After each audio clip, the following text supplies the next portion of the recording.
I have made this notebook for watercolors, and I'll be showing you today how I make it.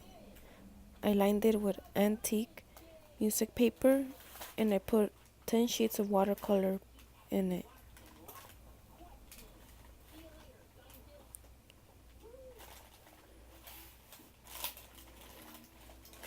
I made the cover with Versace wallpaper.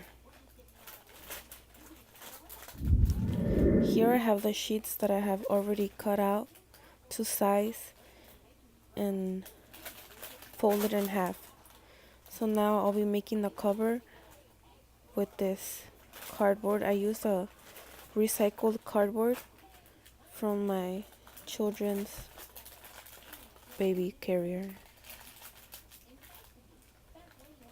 I'm cutting it to fit the size of a traveler's notebook.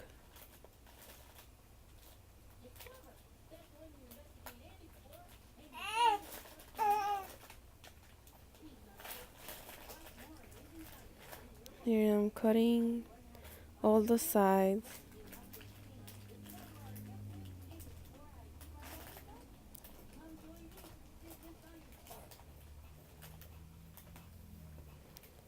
Now I'll be cutting the wallpaper piece to fit.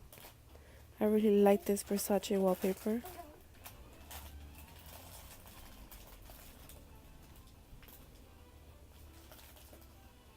And here I am piercing the holes to sew in the signature. I'm using a very thick quilting pin.